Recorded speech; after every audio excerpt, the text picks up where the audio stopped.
Columbia Pictures didn't see a legend when Spencer Tracy walked onto the set of Guess Who's Coming to Dinner. They saw a massive financial risk that needed to be mitigated. The industry machine is a cold, calculated beast that values a healthy balance sheet over a human life, and Tracy was a walking liability. Because of his failing heart and scarred lungs, no insurance company on the planet would cover him for the shoot. The studio was ready to pull the plug and recast the role, treating a two-time Oscar winner like a defective piece of equipment. They didn't care about the 26-year secret love affair between Tracy and Katharine Hepburn. They only cared about the potential loss of millions if he dropped dead before the final wrap.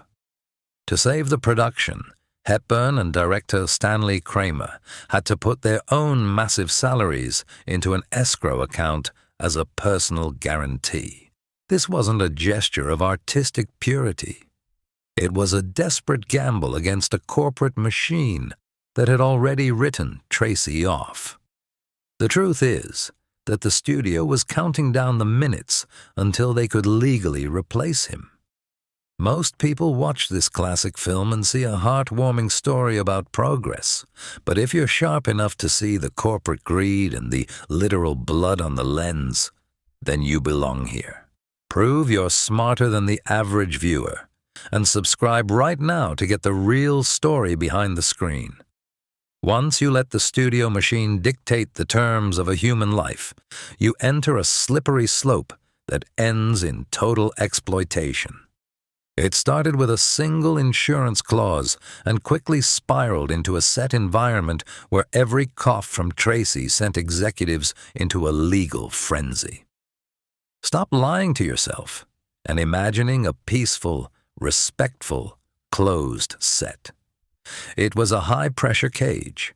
The air on stage 11 was thick with the smell of medicinal rub and stale coffee. Tracy was so weak he could only work 3 or 4 hours a day, usually between 9 a.m. and noon.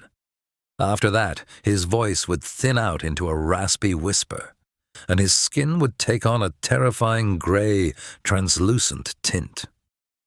Hepburn sat just off camera, her eyes darting between his face and the script, her body tense like a coiled spring. She wasn't just his co-star. She was his unofficial nurse, constantly checking his breathing during lighting changes. The studio's obsession with the bottom line turned his final days into a race against a stopwatch. They weren't filming a masterpiece. They were trying to harvest as much footage as possible before the inevitable happened. That's the cold reality the PR teams won't tell you. Every time the camera rolled, Hepburn was terrified it would be the last time she saw him upright. The machine wanted its movie, and it didn't care if it took Spencer Tracy's last breath to get it. Stop lying to yourself if you think this was some noble sacrifice for the sake of cinema. It was a cold-blooded calculation. The insurance company had a man stationed near the craft services table, eyes locked on Tracy's every movement, waiting for him to stumble so they could pull the plug and claim the bond. Once the studio saw they could push a dying man for 3 hours, they pushed for 4. When he gave them 4, they demanded 5. It's a slippery slope that turns a human being into a depreciating asset. Imagine the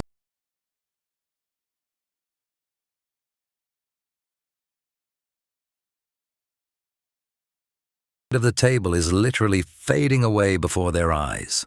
The cameras would cut, and Hepburn would rush over with a glass of water and a pill, her hands shaking, while she forced a smile for the crew. It's an insult to your intelligence to believe the press releases about warm set vibes. The tension was so thick, you could cut it with a knife. The studio executives were calling the set every hour, not to ask how Spencer was feeling, but to ask how many pages of the script were in the can. They were vultures in expensive suits. And look at the footage. Look at the way Tracy leans on the furniture. That's not a stylistic choice. He couldn't stand up without support. His body was shutting down, but the contract said he had to perform, so he performed. He was a prisoner of his own legacy, trapped by a legal document that valued the film more than his heart rate. You're watching a man die in 35mm. That's the truth they tried to bury under a mountain of awards and sentimental retrospectives. If you think that's acceptable, you haven't been paying attention. But if you see the cruelty in that lens, you're finally waking up to how Hollywood actually works. It started with 1 extra hour of filming and ended with Tracy gasping for air between lines. The slope was greased with greed. The director, Stanley Kramer, was caught in the middle, playing a dangerous game of hide the medical report from the suits in the front office. Every morning, he had to look the insurance doctor in the eye and lie through his teeth. He knew Tracy's lungs were filling with fluid. He knew the man's heart was an exhausted muscle about to give up. But the production was already millions of dollars deep. If they stopped, the studio lost everything. So they kept the cameras rolling. They turned the heat down on the set because Tracy couldn't handle the warmth, leaving the rest of the cast shivering in their summer costumes. You see the sweat on Sidney Poitier's forehead in those close-ups. That's not just movie magic. That's the physical manifestation of a man watching his idol crumble into dust 2 feet away from him. And don't you dare believe the story that Hepburn was just being a devoted partner.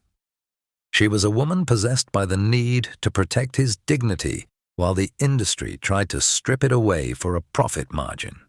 She would scream at crew members for making too much noise during his rest periods.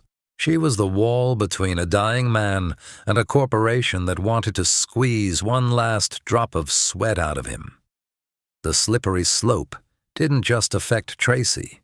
It corrupted the entire environment.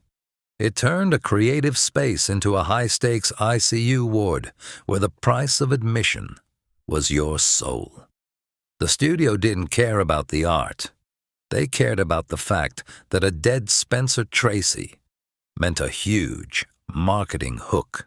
They were already preparing the posthumous masterpiece headlines before he even finished his final monologue.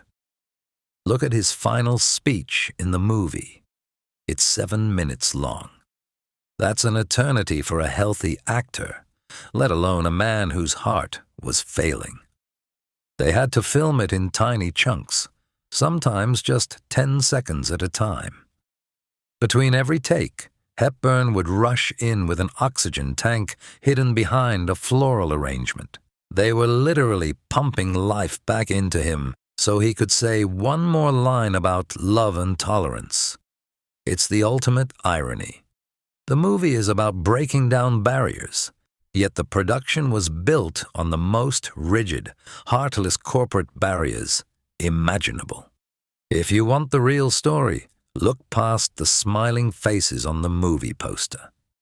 Look at the shadows under Tracy's eyes.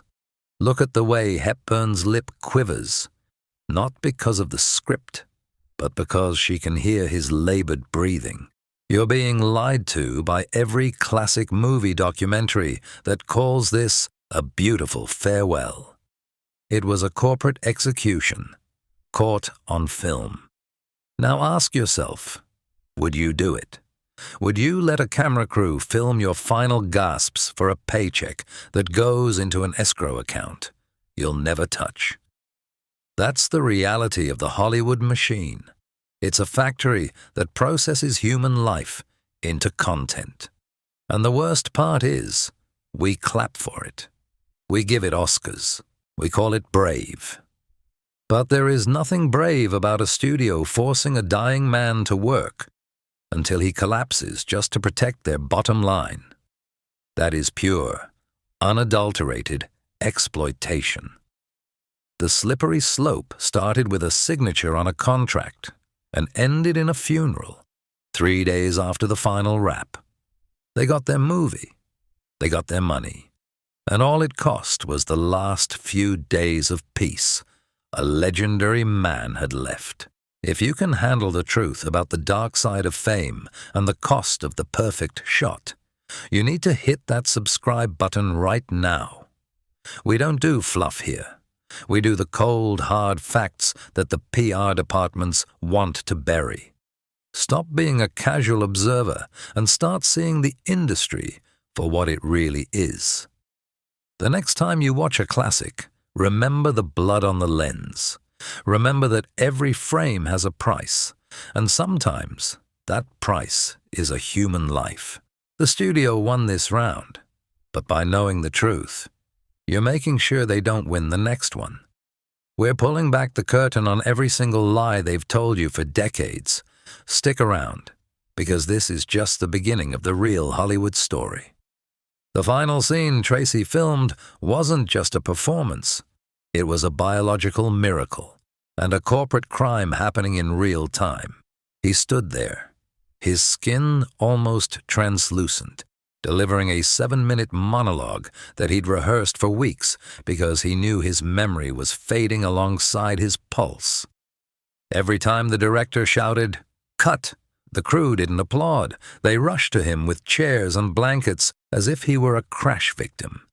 The studio executives were lurking in the shadows, not out of respect, but out of fear that their investment would literally drop dead before the last frame was exposed. That claim that the production was a labor of love is an insult to your intelligence. It was a calculated risk where a human being was the collateral. If you think this was a one-time event, you haven't been paying attention to how these studios operate. I am leaving breadcrumbs of truth about the real cost of Hollywood's greatest hits. Subscribe to follow the trail before the trail gets buried by the next big marketing campaign. This is how the machine works. It starts by asking an actor for just one more take when they're sick. Then it moves to just one more film when they're dying. Before you know it, you're looking at a multi-million-dollar production where the lead actor's life is worth less than the insurance premium. The studio refused to pay for Tracy's insurance, so Hepburn and Kramer had to gamble their own wealth. They won the bet, but Tracy lost everything. I don't waste your time with PR spin, and you shouldn't waste mine with excuses. Subscribe if you value substance over the glossy lies they feed you. When the movie finally hit theaters, it shattered records.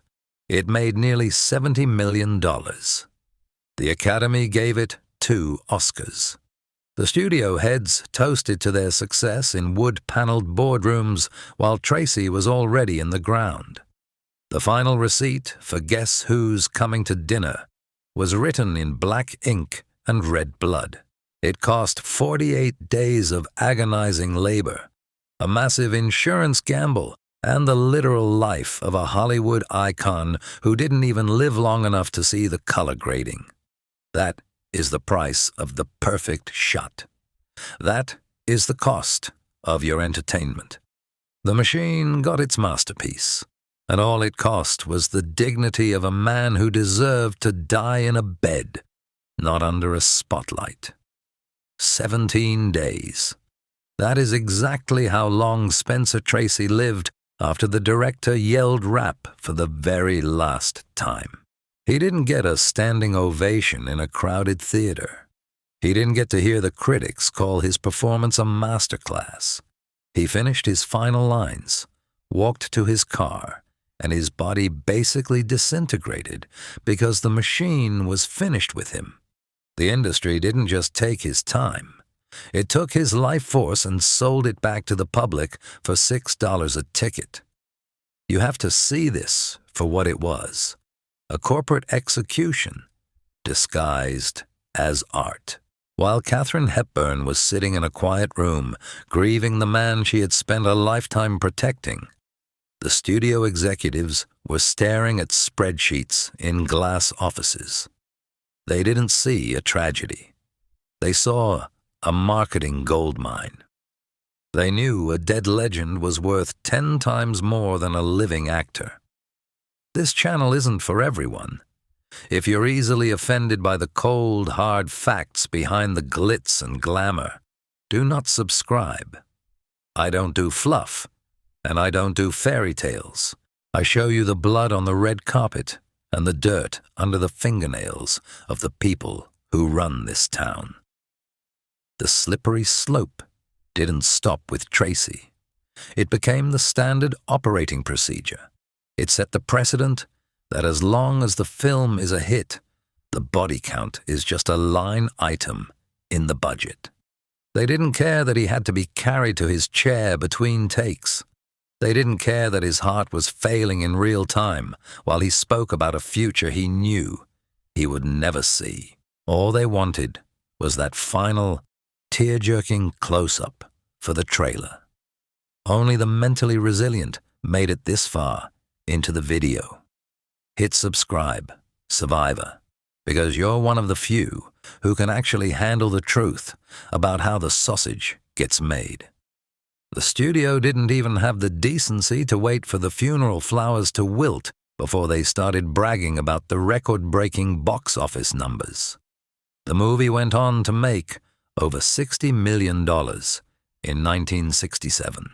That's nearly $500 million in today's money.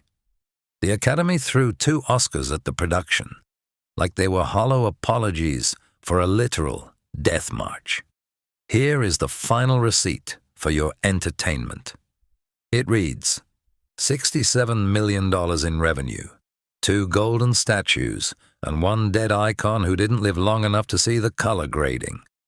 The machine got its classic. The executives got their bonuses, and Spencer Tracy got a cold plot in the ground. That is the true price of Hollywood history. It's written in black ink, framed in gold, and paid for in lives they think are completely replaceable. Don't look at the screen. Look at the cost. The lights dimmed at the world premiere, but the most important seat in the house stayed empty. Katharine Hepburn couldn't even force herself to watch the final cut because seeing Spencer's ghost flickering on a screen was a direct hit to her soul. While the audience stood up for a 10-minute ovation, she was sitting in the dark, mourning a man who had been worked to the literal bone. This wasn't a triumph of cinema. It was a televised funeral. I am leaving breadcrumbs of truth about the shadows behind the spotlight. Subscribe to follow the trail. The studio didn't pause for a single second